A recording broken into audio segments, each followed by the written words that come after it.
Assalamualaikum warahmatullahi wabarakatuh.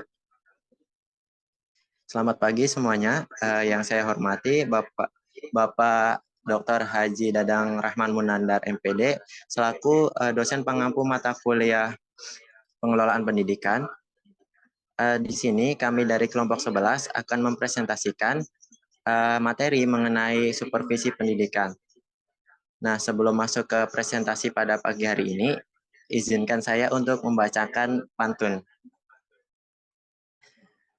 Hari Minggu berjalan santai menuju pusat kota Kendari. Sebelum presentasi dimulai, izinkan saya memperkenalkan diri. Saya Maulana Gaufarudin. Di sini saya tidak sendirian. Saya ditemani rekan saya yaitu Raka Sahrul Ramadan. Nah, mungkin kita langsung saja masuk ke presentasi hari ini. Materi yang pertama akan disampaikan oleh saya sendiri. Nah, di sini ada pengertian supervisi pendidikan. Supervisi itu secara etimologis berasal dari bahasa Inggris, yaitu to supervise atau mengawasi. Nah, dalam dunia pendidikan, kepala sekolah itu diibaratkan sebagai seorang expert atau superior. Sedangkan guru itu diibaratkan sebagai orang yang memerlukan kepala sekolah. Nah, sedangkan menurut ID, supervisi itu berasal dari dua kata, yaitu super dan vision, di mana kata super memiliki makna peringkat atau posisi yang lebih tinggi, superior, atasan, lebih hebat, atau lebih baik. Sedangkan kata vision itu berarti kemampuan untuk menyadari sesuatu tidak benar-benar terlihat. Kemudian ada beberapa pendapat para ahli mengenai definisi dari supervisi pendidikan. Yang pertama menurut Adam dan Dickley, di mana dalam bukunya Basic Principle of Supervision mendefinisikan supervisi adalah suatu program yang berencana untuk memperbaiki pengajaran, di mana pengajaran yang dimaksud itu kegiatan proses belajar mengajar. Kemudian menurut MC Nerney menjelaskan bahwa supervisi adalah suatu langkah yang memberikan arah dan bimbingan dalam proses pengajaran. Nah, dari beberapa pendapat tadi disimpulkan bahwa supervisi pendidikan itu suatu aktivitas pembinaan yang telah direncanakan untuk membantu para guru dan pegawai serta staf sekolah lainnya dalam melakukan pekerjaan secara efektif sehingga memperoleh hasil yang baik. Kemudian materi selanjutnya ada tujuan dan fungsi supervisi pendidikan. Nah, segala sesuatu yang dibuat itu pasti memiliki tujuan. Begitu juga dengan supervisi. Menurut Giovanni dan Starat, sebagaimana yang dikutip dalam Sagala, mengklasifikasikan bahwa tujuan supervisi pendidikan itu ada tiga, yaitu tujuan akhir, tujuan umum, dan tujuan jangka menengah. Di mana tujuan akhir supervisi adalah pertumbuhan murid dan pada akhirnya adalah perbaikan masyarakat. Kemudian tujuan umum dari supervisi pendidikan adalah mensuplai kepemimpinan dalam menjamin kelanjutan dan kekonstanan adaptasi ulang dalam program pendidikan melalui suatu tahun periode. Kemudian tujuan jangka menengah supervisi pendidikan adalah kerjasama untuk mengembangkan suasana yang menyenangkan bagi pembelajaran. Nah, sedangkan fungsi dari supervisi pendidikan menurut Suharsimi Arikunto itu ada tiga fungsi pada supervisi pendidikan. Yang pertama, sebagai kegiatan meningkatkan mutu pembelajaran. Yang kedua, sebagai pemicu ataupun penggerak terjadinya perubahan pada unsur terkait dengan pembelajaran, serta sebagai kegiatan memimpin dan membimbing. Selanjutnya, menurut Oteng Sutisna, melihat dari perspektif manfaat, fungsi dari supervisi pendidikan itu sebagai penggerak perubahan, sebagai program pelayanan untuk memajukan program pengajaran pembelajaran, sebagai keterampilan hubungan manusia, serta sebagai kepemimpinan kooperatif. Selanjutnya yang ketiga ada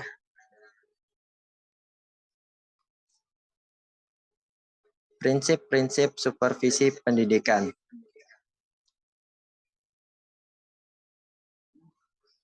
Nah, dalam pelaksanaan supervisi pendidikan, itu ada beberapa prinsip. Yang pertama itu menurut Suhertian, di mana prinsip yang pertama itu ada prinsip ilmiah, yaitu pelaksanaan supervisi dilaksanakan harus berdasarkan data yang objektif. Yang kedua ada prinsip demokratis, yaitu pelaksanaan supervisi perlu dilakukan dengan musyawarah. Kemudian yang ketiga ada prinsip kerjasama, yaitu prinsip ini memberikan rasa saling berjuang bersama dan tidak menimbulkan sifat individual. Yang keempat itu ada prinsip konstruktif dan kreatif. Jadi supervisi itu dilaksanakan dengan cara yang nyaman dan menyenangkan, sehingga mendorong guru agar lebih kreatif dan tidak takut. Kemudian prinsip menurut Gunawan itu ada prinsip fundamental atau dasar, yaitu prinsip yang bersumber pada sesuatu yang kokoh dan mendasar. Kemudian yang kedua itu ada prinsip praktis. Dalam pelaksanaan supervisi, seorang supervisor itu harus berpedoman pada prinsip positif. Nah, di sini prinsip positif itu ada supervisi hendaknya mendorong guru dalam mengembangkan kemampuannya. Kemudian yang kedua, supervisor dan guru harus saling menghormati. Yang ketiga, supervisor harus sabar dan memberikan dorongan positif pada guru. Serta yang keempat, supervisi harus bisa mengembangkan potensi dan kelebihan lain untuk mencapai kemajuan dan tidak mencari kesalahan. Nah, ada juga prinsip negatif supervisor yang harus dihindari. Yang pertama itu supervisi tidak boleh memaksakan kehendaknya kepada orang yang disupervisi, serta supervisi itu tidak boleh bersifat otoriter. Kemudian yang kedua, supervisi tidak boleh dilaksanakan untuk hanya mencari kesalahan guru. Yang ketiga, supervisi dilaksanakan tidak boleh tergesa-gesa dan mengharapkan hasil yang baik dengan mendesak bawahan, serta seorang supervisor itu tidak boleh cepat putus asa. Nah, dari beberapa pendapat, maka dapat disimpulkan bahwa prinsip-prinsip supervisi meliputi 3 hal, yaitu prinsip fundamental, prinsip tujuan, dan prinsip pelaksanaan. Materi selanjutnya akan dijelaskan oleh Raka Sahrul Ramadan.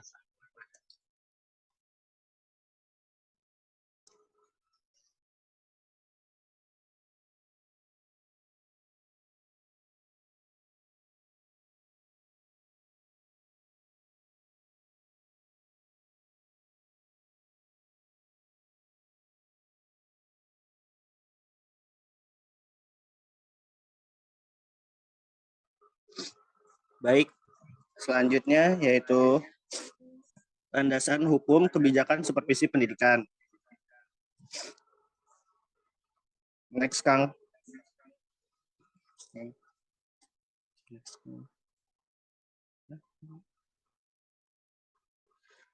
Kebijakan supervisi pendidikan sudah diatur pemerintah dalam Permendiknas nomor 41 tahun 2007 tentang standar isi pada Rumawi.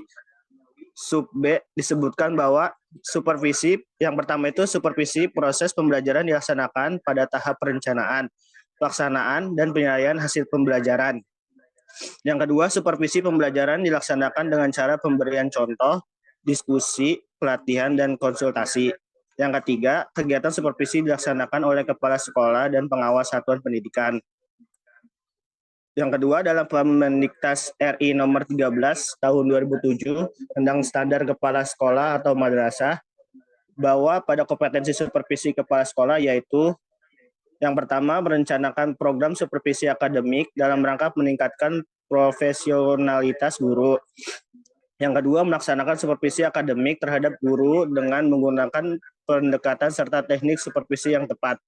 Yang ketiga, menindaklanjuti hasil supervisi akademik terhadap guru guna meningkatkan profesionalisme guru. Kebijakan mengenai supervisi pendidikan tidak lepas dengan administrasi pendidikan itu sendiri. Fungsi-fungsi pokok administrasi pendidikan secara keseluruhan adalah perencanaan, pengorganisasian, pengordinasian, komunikasi, supervisi, kepegawaian, pembiayaan, dan penilaian.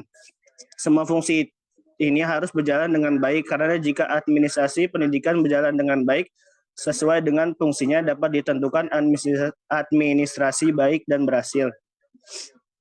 Next, Kang. Selanjutnya ada implementasi supervisi pendidikan. Next, Kang. Yang pertama, quality assurance QA dan quality control QC dalam pendidikan. Pendidikan merupakan aktivitas mendasar, vital strategis, dan determinatif bagi kualitas kehidupan manusia. Dalam prosesnya menyelenggarakan pendidikan yang berkualitas baik, sesuai kebutuhan, dan memiliki nilai tambah diperlukan upaya pengawasan, pengontrolan, dan menjamin kualitasnya. Penjaminan mutu mengukur kualitas pendidikan dengan cara memverifikasi bahwa apa yang diimplementasikan itu sesuai tuntunan atau harapan.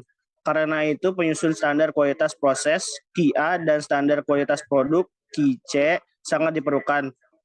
Dalam spektrum MESO yang melihat pendidikan sebagai proses pembelajaran di sekolah, bahwa mutu pendidikan dikaitkan dengan keseluruhan harga atau nilai pendidikan, menyangkut input proses belajar mengajar, output atau outcome, keterkaitan sistematik antara input, proses, output, dan lingkungan dalam proses pendidikan. Sementara itu pada tingkat mikro, pengawasan pendidikan yang dilakukan oleh quality officer diharapkan mampu meningkatkan kualitas pendidikan pada tingkat sekolah. Di sini pengawas bertanggung jawab untuk membantu yang pertama meningkatkan mutu kinerja, yang kedua meningkatkan efektivitas penerapan kurikulum, yang ketiga meningkatkan efektivitas pengelolaan sekolah, yang keempat meningkatkan penciptaan situasi pembelajaran yang kondusif dan efektif. Yang kelima, meningkatkan efektivitas sarana prasarana yang tersedia. Yang kedua, sarana supervisi pendidikan. Proses supervisi pendidikan melibatkan 3 aspek penting, yaitu pengawasan, pengarahan, dan pembinaan terhadap guru atau tenaga pendidik. Pengawasan dilakukan untuk memastikan bahwa proses pembelajaran berjalan dengan baik.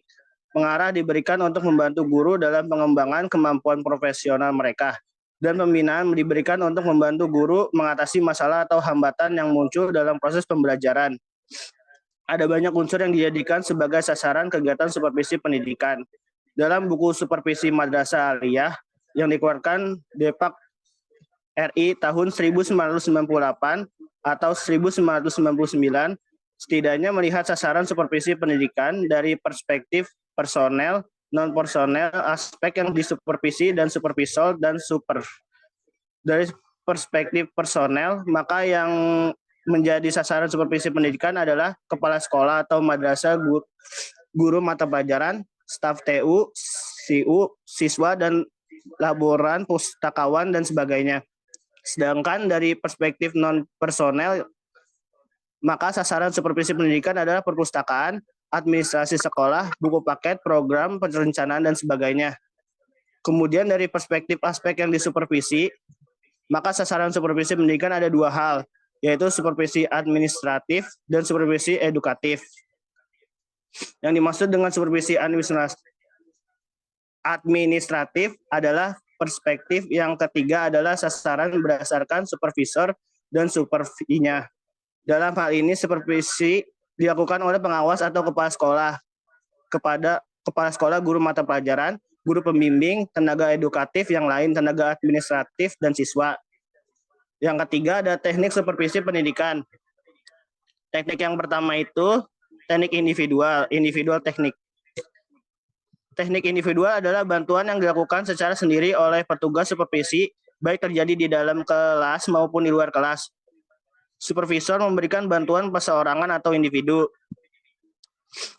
Yang pertama ada kunjungan kelas. Kunjungan kelas bisa dilakukan oleh kepala sekolah, pengawas, atau pembina lainnya dengan masuk atau mengunjungi kelas-kelas tertentu untuk melihat guru yang sedang mengelola proses pembelajaran. Yang kedua ada observasi kelas. Observasi kelas yaitu kunjungan yang dilakukan supervisor ke sebuah kelas untuk mencermati situasi atau peristiwa yang sedang berlangsung di kelas yang bersangkutan.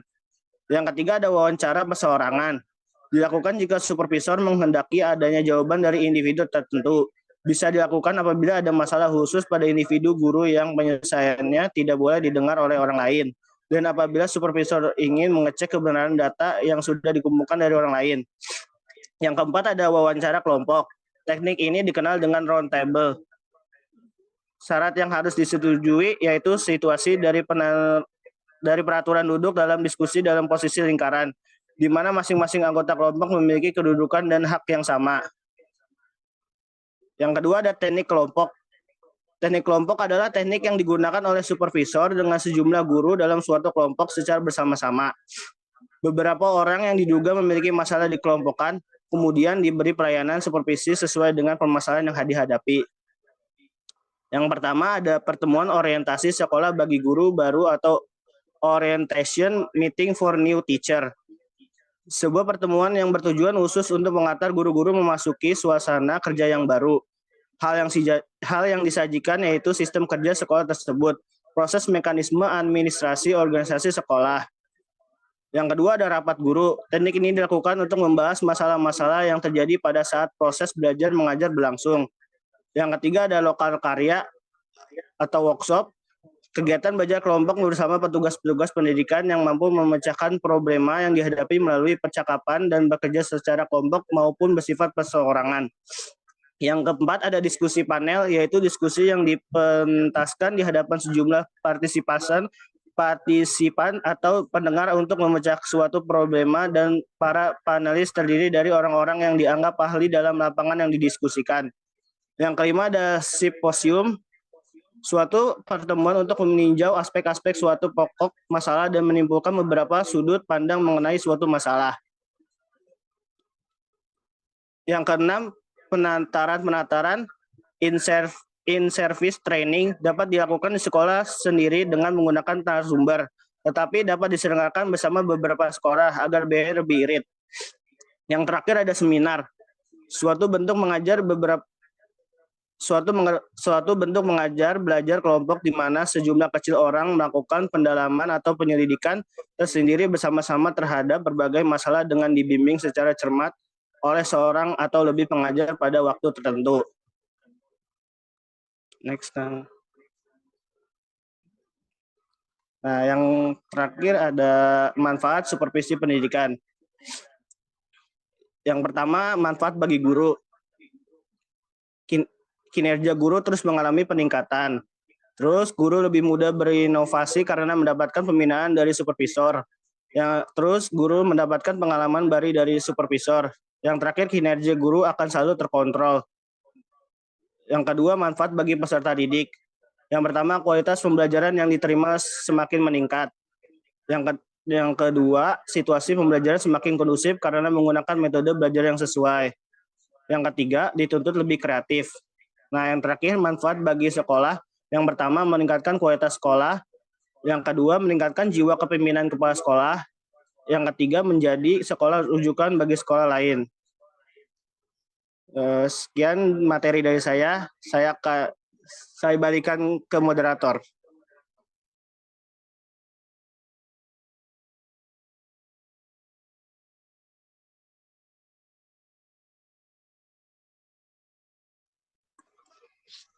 Baik, terima kasih kepada Raka Sarul Ramadan. Selanjutnya ada sesi pertanyaan. Mungkin bisa langsung kita mulai dari kelompok 1. Kami persilahkan. Sebelumnya izin bertanya, hal apakah yang akan terjadi jika seorang supervisor hanya bertujuan untuk mencari kesalahan orang lain? Terima kasih.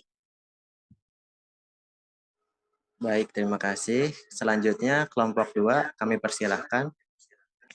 Baik, izin masuk. Saya Zinta dari kelompok 2, izin bertanya. Bagaimana peran teknologi informasi dalam mendukung proses supervisi pendidikan? Terima kasih. Baik, selanjutnya kelompok 3, kami persilahkan. Selamat pagi, kelompok 3 izin bertanya.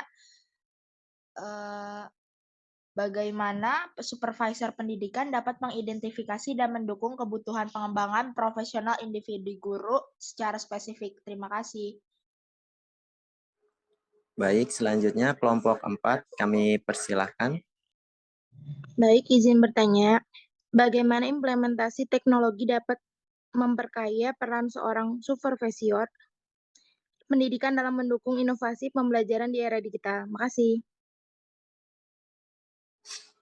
Baik, selanjutnya kami persilahkan.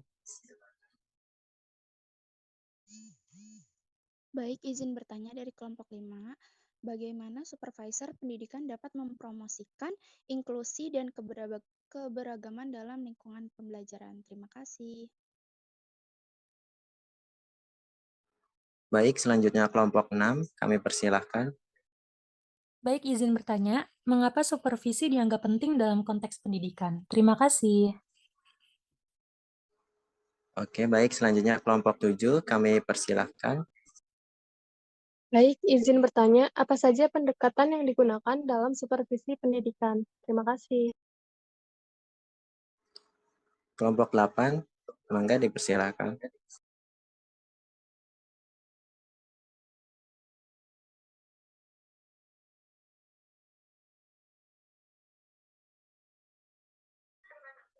Oke, izin masuk. Maaf, tadi ada terkendala jaringan. Izin bertanya, teknik apa yang tepat digunakan oleh supervisi untuk meningkatkan kualitas pengelolaan kelas? Terima kasih. Baik, terima kasih. Selanjutnya kelompok 9, kami persilahkan. Izin bertanya dari kelompok 9. Apa saja aspek yang diawasi dalam pelaksanaan supervisi pendidikan? Terima kasih. Baik, selanjutnya kami persilahkan. Ya, izin bertanya, apa saja persyaratan yang perlu dimiliki oleh supervisor agar kegiatan supervisinya dapat berhasil secara produktif? Terima kasih.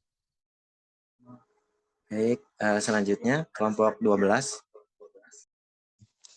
Baik, izin bertanya, apa saja permasalahan atau kendala yang mungkin dialami dalam pelaksanaan supervisi pendidikan di Indonesia? Terima kasih. Baik, karena semua kelompok sudah menyampaikan pertanyaannya, izinkan kami untuk berdiskusi terlebih dahulu. Terima kasih.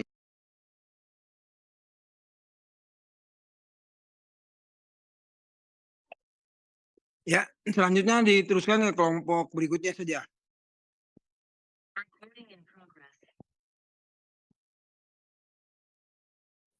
Baik, yang pertama saya akan menjawab pertanyaan dari kelompok 1.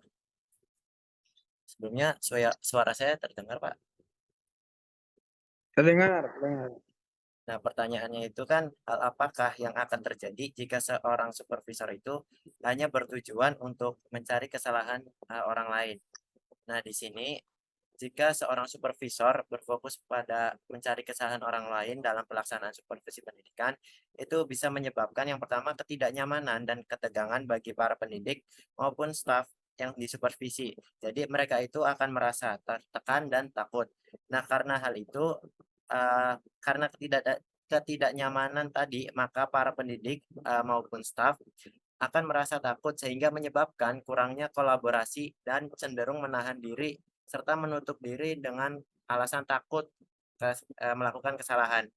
Nah, karena kurangnya kolaborasi itu, maka kualitas dari pendidik dan tenaga kependidikan yang diharapkan akan berkembang dengan maksimal itu justru akan menjadi tertahan. Nah, oleh karena itu, seharusnya pelaksanaan supervisi itu tidak hanya mencari kesalahan, tetapi juga harus mendukung, memberikan feedback, dan bantuan untuk meningkatkan kualitas kinerja guna mencapai tujuan bersama.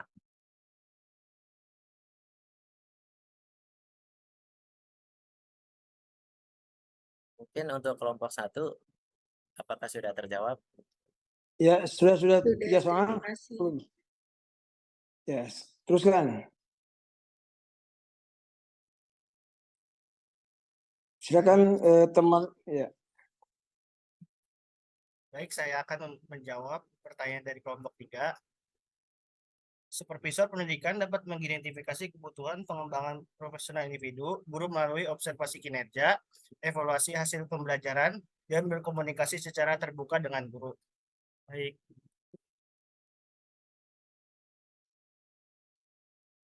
Kemudian pertanyaan yang ketiga yang akan kami jawab itu pertanyaan dari kelompok 6. Di mana pertanyaannya itu, mengapa supervisi itu dianggap penting dalam konteks pendidikan? Nah, karena supervisi itu kan sangat bermanfaat bukan hanya buat pendidik dan tenaga kependidikan, tapi juga bermanfaat bagi peserta didik dan sekolah itu sendiri. Seperti yang sudah kita jelaskan tadi, manfaat-manfaatnya itu. Mungkin sekian yang bisa kami sampaikan.